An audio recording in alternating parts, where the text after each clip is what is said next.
So, why would you wear a henning to be the typical medieval princess when you can wear a Turkish HOTOZ instead? I recently made this Turkish-inspired red satin headdress for a customer, and I'll tell you more about that in a minute. But first, let's clear out a few points, like what's actually this headdress? Being honest, I'm not 100% sure this style is called a HOTOZ, but I'm not really a fashion historian nor an expert in Turkish costume. After doing some research, almost everywhere I looked, they called it a HOTOZ, so let's run with that. Despite this, I would like to make it clear that this headpiece is inspired by the ones shown in the Turkish TV series Muhteşem, yüzyıl. I hope I didn't butcher that name, which translates to Magnificent Century, and they're most likely fantastic and westernized interpretations of the historical Ottoman fashions. And that, for what I've seen, are based in the clothing shown in paintings that were often created by European artists who made their own interpretations of the Ottoman attire. Anyway, I hope to be forgiven by historians, costume experts and Turkish people in general for calling this a HOTOZ from now on, since it seems to be the most popular term to refer to this style of headdress. Perhaps I should start with some history while I prepare the patterns for this headdress. Since I happily made a previous one already, I only need to make a couple adjustments to make it suit my customer's head size. So that goes first.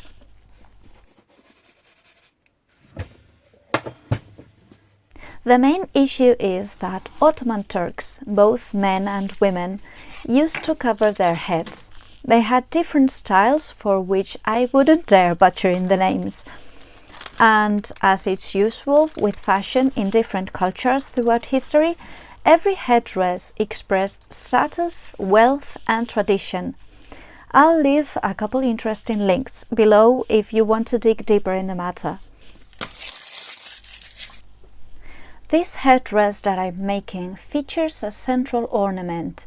I wanted to design it before cutting any fabric, to have all the paperwork done in advance and to figure out the proportions and final design.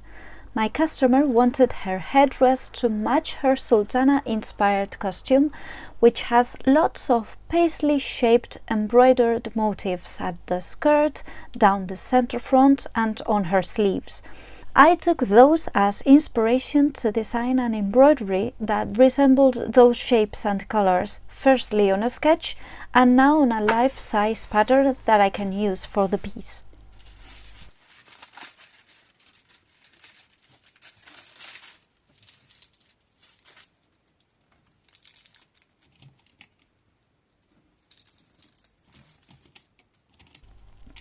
Focusing on women's headwear and knowing that all women in the Ottoman Empire wore some sort of hat on the daily, the members of the Ottoman dynasty wore very ornamented ones. The jewelry and intricacy of the headgear spoke of their position within the harem, which was the rooms and spaces that were dedicated to the royal women, children and servants inside the Sultan's palace. This is true for middle classes and poor people as well.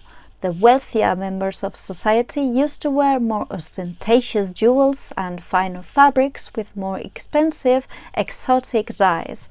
Meanwhile, people with less means used locally sourced fabrics and more affordable ornaments.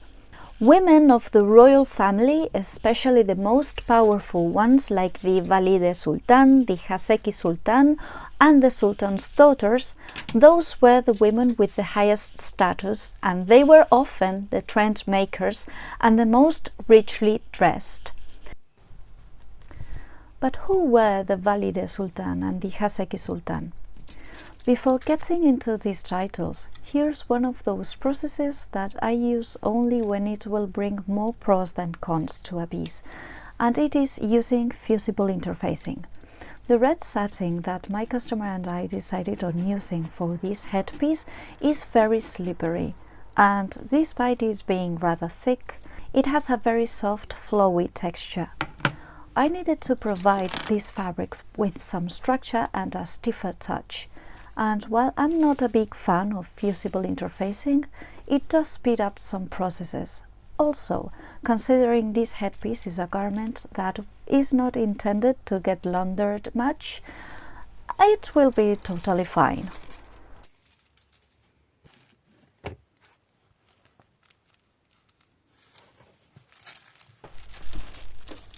Back to the historical frame, the Valide Sultan was the Sultan's mother and the most powerful woman of the whole Ottoman Empire. She ran the harem, so everybody living there, all the Sultan's concubines, his children, other relatives, and all the servants were under her rule. She was also responsible for the imperial treasure and gave political counsel to his son, the Sultan. So perhaps she was the second most powerful person of the whole Ottoman Empire, right under the Sultan. This title began to be used during the rule of Sultan Süleyman I. His mother, Ayşe Hafsa, was the first woman in getting this title, and she was one of the most influential people of the history of the Ottoman Empire. On the other hand, the Haseki Sultan was the Sultan's favorite woman. She was powerful only as long as she kept the Sultan's interests and favor. She was under the Valide Sultan's control. Perhaps the exception was the famous Hürrem Sultan. Sultan Süleyman I officially married her, which was very unusual, and he created this title for her. When the Valide Sultan was missing, the Haseki Sultan could exceptionally assume her role, directing the harem, giving political advice to the Sultan, and managing the treasure. And now that I'm building up the inner structure, I just want to leave a quick note to remind you yet again that I have literally no idea of how these headdresses were truly made. So I'm just working with the materials I have that I know will work to make a lightweight yet sturdy headpiece. I've made a post on Patreon in which I explain in further detail the materials I've used to create my HOTOZ headdresses, why I used what I used, and how they work together to make sturdy yet lightweight headgear.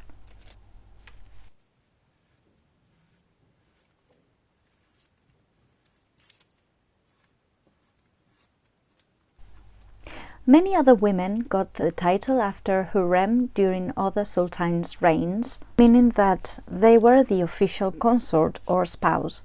But no other Haseki Sultan ever became as powerful as Hürrem while having that title. Probably Kösem was the last powerful Haseki Sultan. She got married to Sultan Ahmed I, and after his death, several of her sons ascended to the Ottoman throne consecutively. And along with that, it happened that there were several women treated as Haseki Sultan simultaneously. This started to mean the end of the title Haseki. All this to say that, considering the original depictions of women in the Ottoman Empire times during the 16th century, compared to the reference of the headpiece I'm making, these types of tall headdresses would be worn just by elite members of society. The Sultan's mother and favorite concubine, his sisters, his daughters, and perhaps the very wealthy and notable women married or directly related to other members of the dynastic family. Despite this, I need to note down that this that I'm making and constantly calling a HOTOZ, probably an inappropriate term as I mentioned earlier, although inspired by the costumes in that famous Turkish TV series, is surely not the style of headwear a high-status woman in the Ottoman Empire would often wear. This headdress would then be an inaccurate interpretation of what these women would put on their heads, adapted and westernized to suit the requirements of a TV show.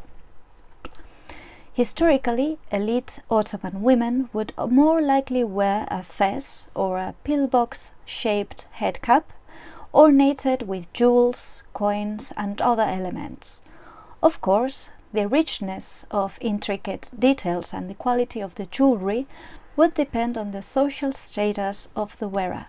And I quote, "Records of Ottoman women's costume are not complete for this period, 16th century. However, a general sense can be gained through the remaining visual and material record.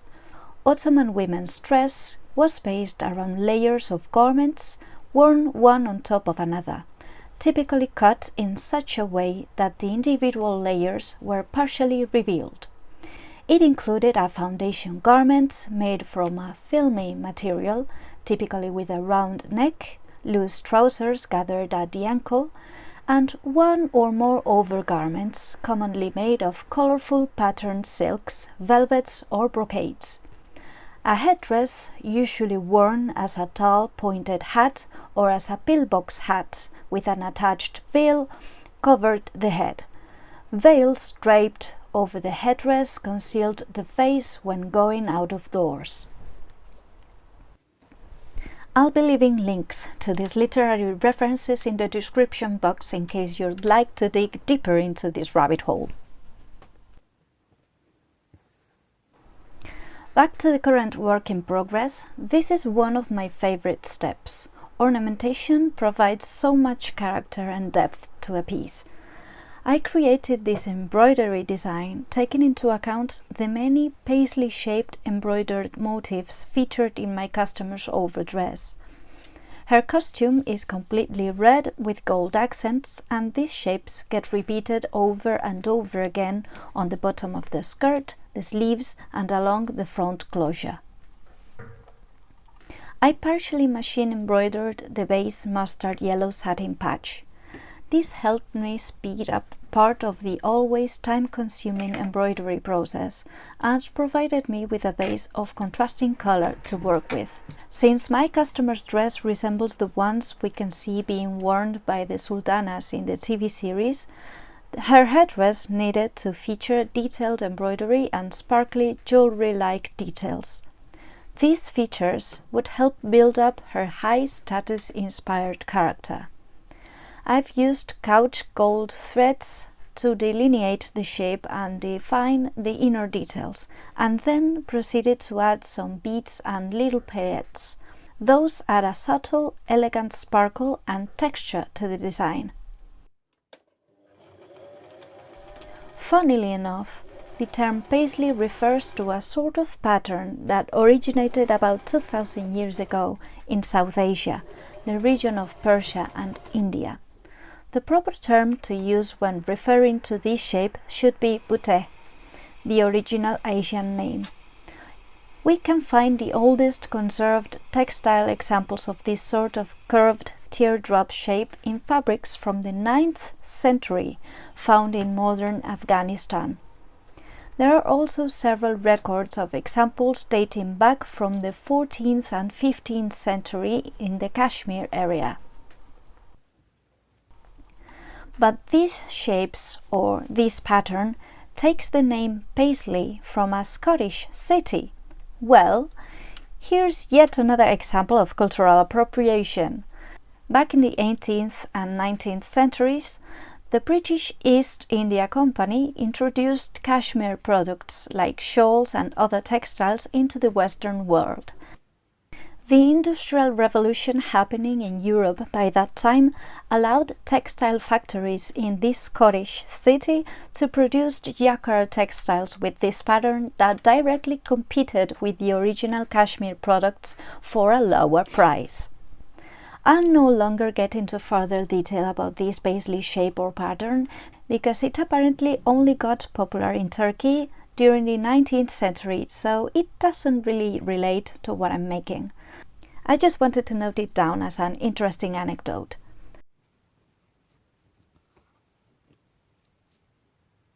What does relate to Turkic traditions is the choice of colors. Of course, since this headdress was required to match my customer's costume, we agreed on using this deep, rich red satin and mustard yellow, since these textiles were the closest matches in texture and color. Still, I think we can learn a lot from a culture by looking a bit deeper into what colors mean in the frame of the Ottoman Empire. For the Turkic peoples, each color has its own related meanings and energy. Green, for example, is associated with Islam. Yellow and gold is related to power and wealth. Black is associated with the north, with bravery, and also with mourning, martyrdom, and anarchy. As a side note, the founder of the Ottoman Empire and its first sultan, Osman I, was nicknamed Kara Osman, which translates as Black Osman or Dark Osman. White is for the west, and as for many other cultures, it's also related to purity and hygiene. Blue is associated with the east, with healing and wealth. And red is for the south, and is also associated with virginity and good luck. In traditional scenarios, a red costume would be suitable for a bride to be wearing at her wedding. A red Turkic bridal ensemble would symbolize luck, fertility, love and prosperity, as well as protection from all evil to both the bride and her groom. In fact, wearing red is more of a deeply rooted tradition in Turkic ceremonies.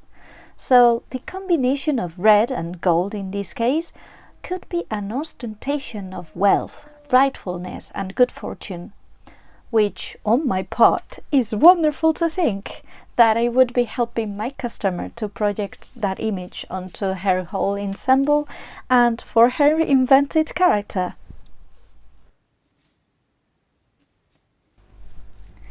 These are the very last steps of the making of this headpiece. The original references from the TV series feature a slim brim roll ornated with a delicate ball chain. I used a leftover strip of red satin to line a cotton cord in order to make it match the rest of the piece. As for almost every bit of this headpiece, I hand sewed the satin cover onto the cord and sew it closed with the most discreet whip stitches. To finish the brim roll, I ornamented the lined cord with the tiny ball chain, helping myself with a ruler to make stable equidistant loops. I lastly attached the chain with some strategic whip stitches. Estimating the exact length of the roll was one of those key aspects to make the brim just the right size for the piece. Making it slightly smaller would have applied extra pressure onto the edge of the headpiece, or would have left a gap on the back. And making it a bit longer would have required me to accommodate the extra length all around the edge, possibly creating creases and funny wrinkles. By having just the exact length of cord, I ensured the brim would look perfectly closed at the back, with the ends of the chain matching each other, creating an apparently continuous sequence of loops. Everything got hand sewn down to ensure the most discreet stitching and a very slick finish.